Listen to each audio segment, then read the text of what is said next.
Good morning, and this is ELBA Park, which I'll spin you around now so you can actually see what's going on. Right, this is ELBA Park. ELBA originally, well, there's two possibilities. The name for ELBA actually comes from a hamlet that resided here in the 1600s. However, in the 19th century, the hamlet did give way to industrial development, such as the coke works, which then continued to produce coke up until the early 80s, when it was closed along with all the other pits. But they reckon the name ELBA either comes from one of two places. It either got something to do with Napoleon being exiled to the Isle of ELBA when it was first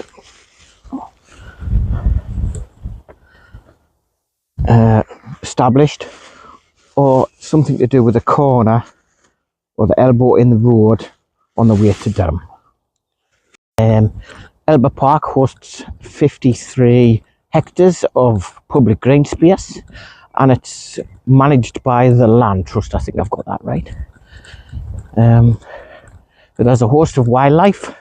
We got a lot of swans, another bird life. There was a heron down here the other day. I don't know whether you'll be able to see the housing estate to the right, which was also built on the site of the old coke works. And in the distance, if I can zoom in, you can just make out what is the lake, pond, whatever you want to call it. It's a bit bigger than a pond, so that's what it is. You also, people use this as a bridle path, and as you can see, the horses don't necessarily pick up their own waste.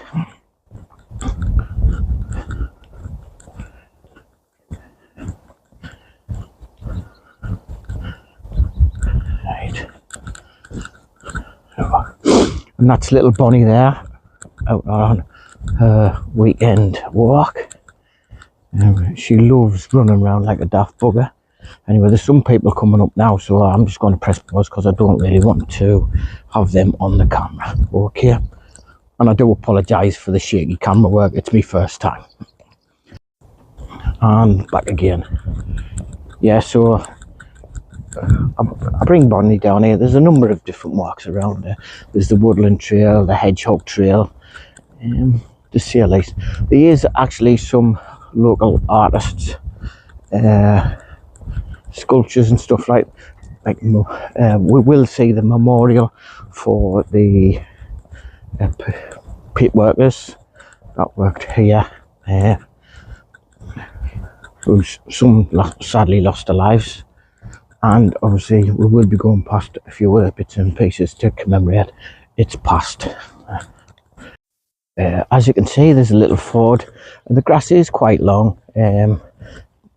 This is just after No More May, the beginning of June.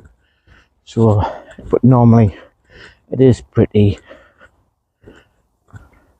short, to say the least. Normally, oh yeah, we're going over here. Yeah, let's go over here. Quick look at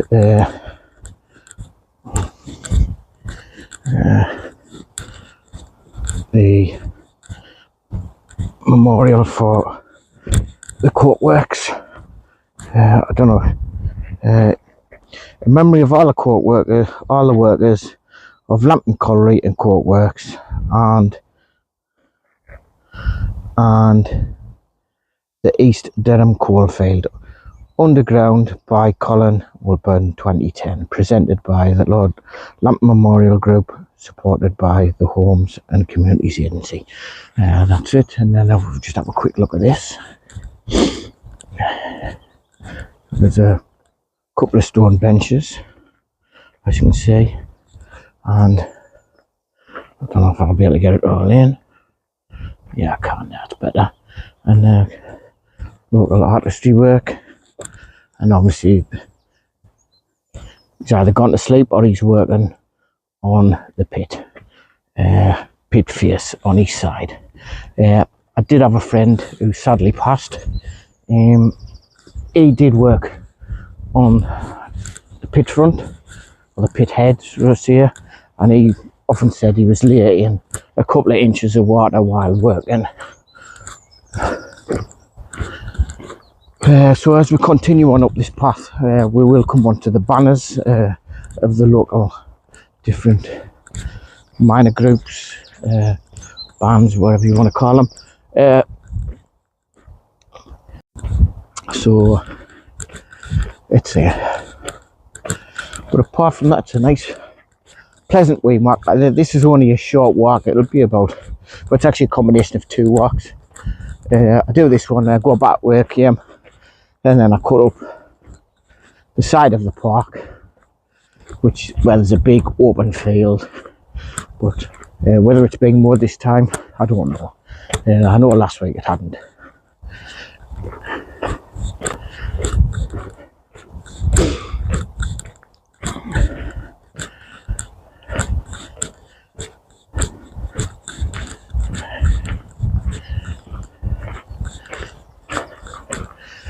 Here are the actual banners. This one's for Shiny Row.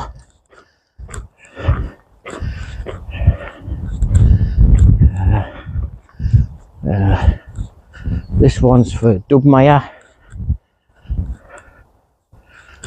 and Burnside. And this one's for St Michael's. I don't know where St Michael's is. I would have to look that one up. If anybody else knows, answers in the comments.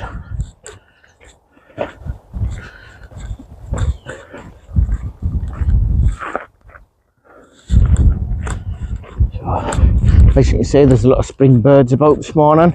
A few swift swallows, wood pigeons.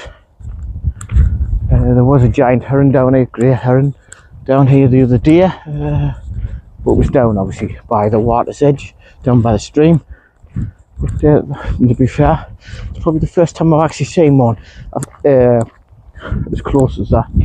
Normally, I've seen them flying over the top, or they actually stay about in the waterworks, which is just over there. That's your waterworks there.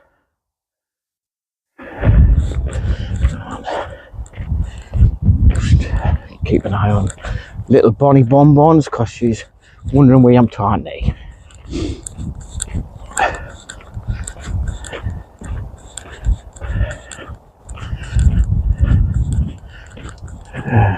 There's another wee seat there, good and solid, been there for years.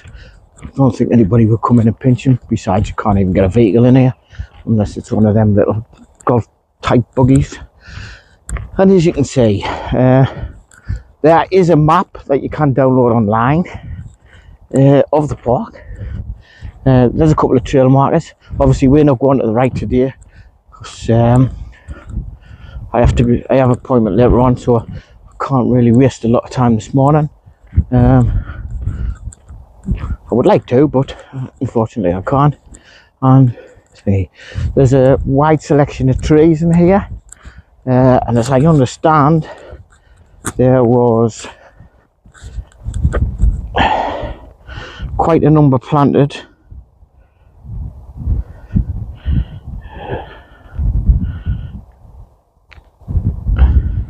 Yeah, there was 77,000 trees planted and 3,700 of multiple user footpaths created. Like you see, quite a lot. So it is quite accessible to a lot of people. I came into one car park, which I didn't show you because it's literally across the road from the park. But there is a little car park at the bottom. It's not massive.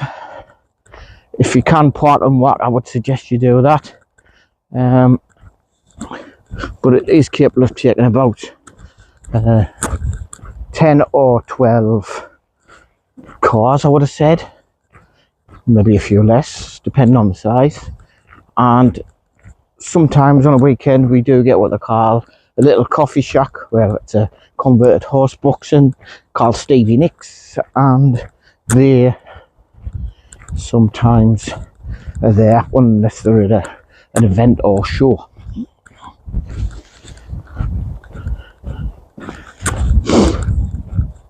So as I come down to this pathway here, I'm now going to be down, and as you look there, there's the blue route. So there's another, you can go both ways on the blue route, and there's plenty route markers.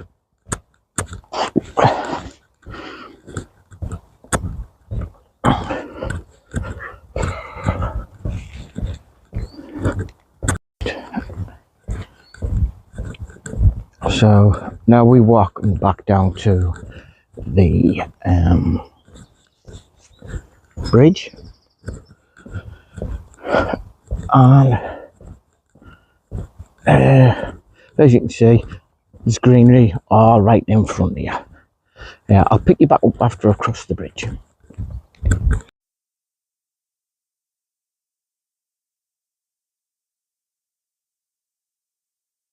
It is quite a green space, and I know a lot of families in the summer on nice warm days come and picnic in the area. I don't know whether you'll be able to make this out, but I'll try and zoom in as far as I possibly can. That place on the top of the hill there, it looks like a Greek temple type thing. That is Pension Monument. I'll give you a little bit of history about that later on.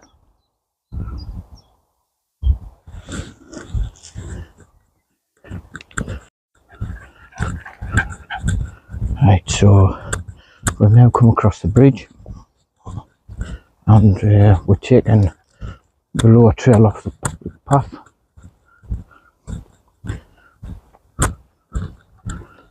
Where we will walk up till we see a large intersection in the grass where people have cut off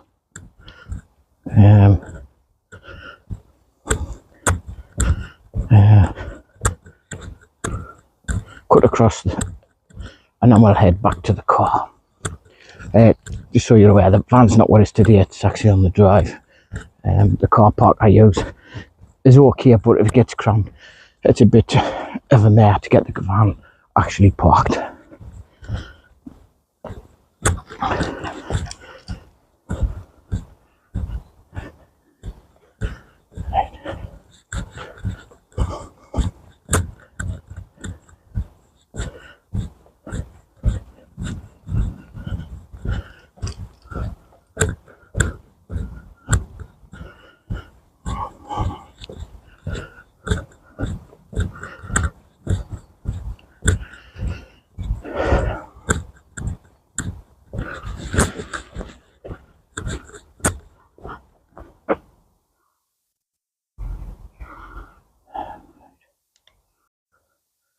Bonnie does like her walks in the morning, so I basically let her do her own thing, sniff what she wants, and run around like a general daft bugger.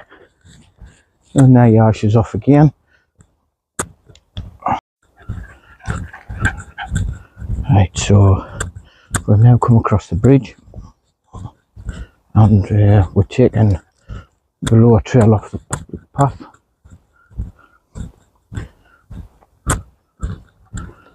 Where we will walk up till we see a large intersection in the grass where people have cut off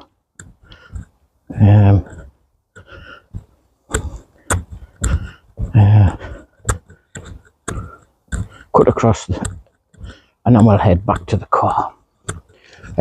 Just so you're aware, the van's not with us today, it's actually on the drive. The car park I use is okay, but if it gets crammed, it's a bit of a mare to get the van actually parked.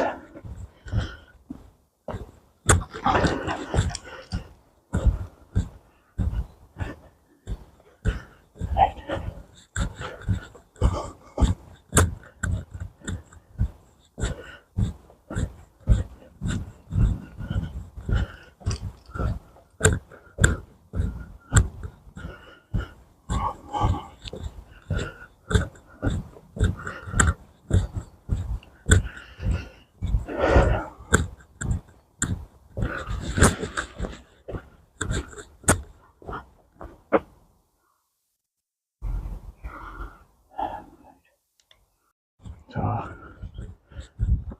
if you hear me whistle, it's because I have got Bonnie trained to actually come on the whistle, or to catch up. She's quite headstrong for a Patterdale Terrier, but she is only 2.5.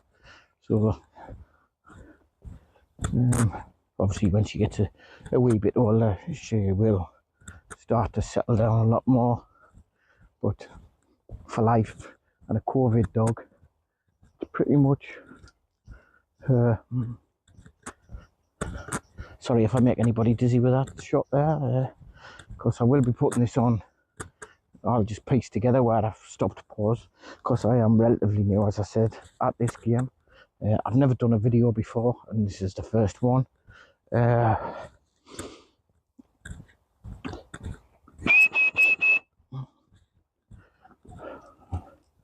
And if by magic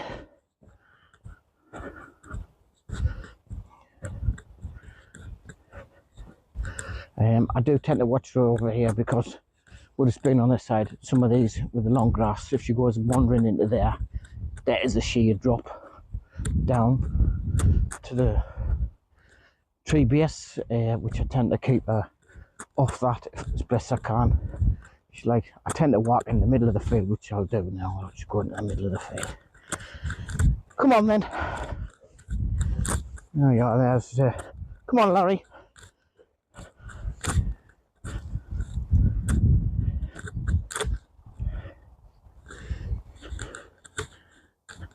Come on.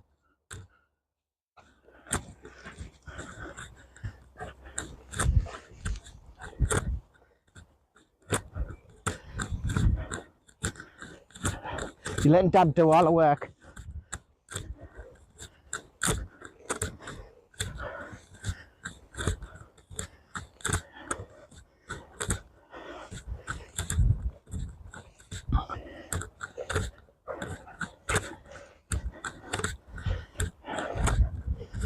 That glorious sunshine, I don't know where they should put it in. But it's absolutely quite warm when it's not clouded over.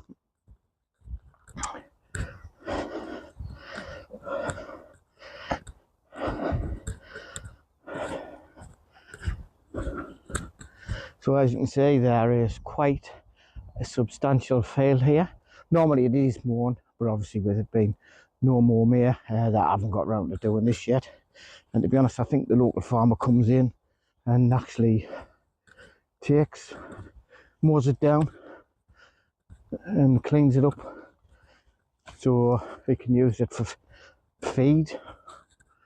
I think I'm right in saying that. I might be wrong, but I know there's never big massive piles of grass and other wildflowers on the thingy, but a lot of them are starting to seed, so they are coming to the end. So it will be a case of days, I would have said, before it's actually mowed down. So then she'll seed, and here's the path to the left hand. Come on, good girl. And walk across the middle.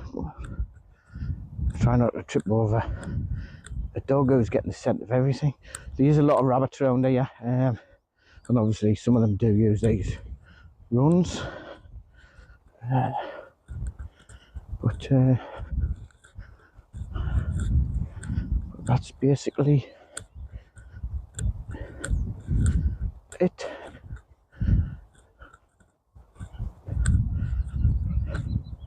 I have to remember about that path up the middle. I always forget about that path up the middle of the field.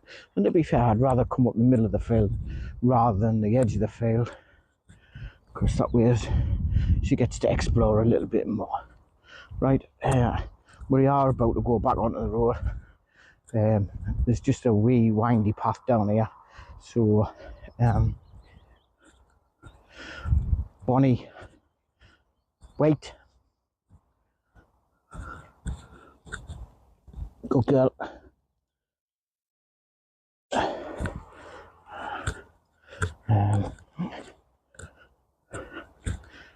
down to this path. The paths are quite well maintained. I know every year they tend to come round with I don't know, it's like a small type of grit they put on them. But yeah, it's a really nice walk, really nice walk, and it's a winner chicken dinner.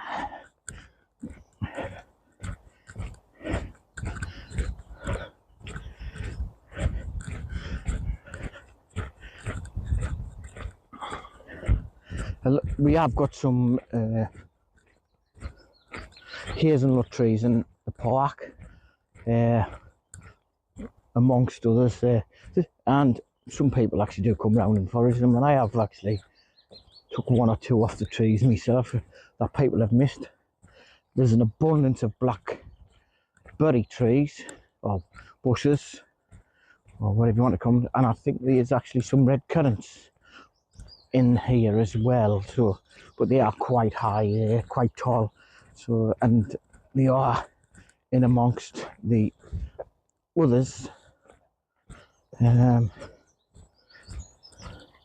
so you can get to them if you want them, but I think a lot of people tend to think it's too much of a bother. So walk down that thingy. There's another doggy bin, as you can see in the distance. But we've got the proverbial sniff. That's a flower I like to sniff, Dad. I'm going to sniff it, regardless of what you do.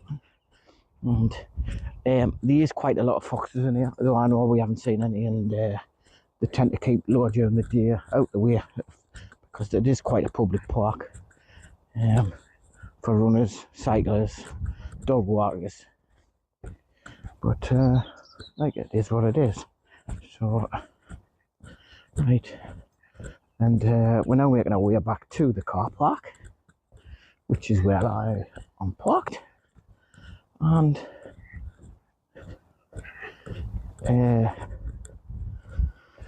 I'd just like to say thanks for anybody who actually watches this. I know it's not the best video in the world, but hey, somebody's got to start somewhere,